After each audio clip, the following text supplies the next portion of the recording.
नमस्कार, सार्वमंथन न्यूज महाराष्ट्रमध्ये आपलं स्वागत. पाहुयात आजची सविस्तर बातमी.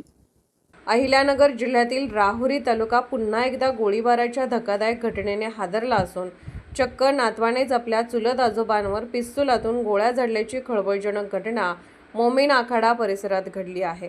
या घटनेमुळे तालुक्यातील कायदा व सुव्यवस्थेचा प्रश्न पुन्हा एकदा ऐरणीवर आला आहे. याबाबत सविस्तर माहिती अशी की दगडू गंगाराम कोहकडे वय 62, सेवानिवृत्त कर्मचारी, डॉक्टर तनपुरे, कारखाना हे नेहमीप्रमाणे सकाळी बाळेश्वर मंदिर परिसरात फिरण्यासाठी गेले असता प्रवीण बाबासाहेब कोहकडे या तरुणाने अचानक येत त्यांच्यावर पिस्तुलातून 2 गोळ्या झाडल्या.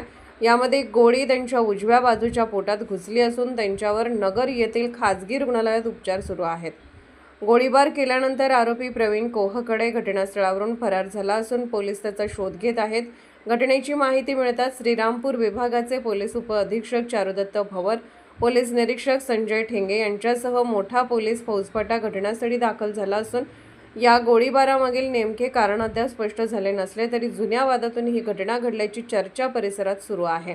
विशेष म्हणजे आरोपी प्रवीण कोहकडे याच्यावर यापूर्वी अपहरण, बेकायदेशीर शस्त्र बाळगणे व गंभीर दुखापतीसारखे गुन्हे दाखल असूनही त्याच्यावर कठोर कारवाई का झाली नाही असा संतप्त सवाल नागरिकांकडून उपस्थित केला जात आहे.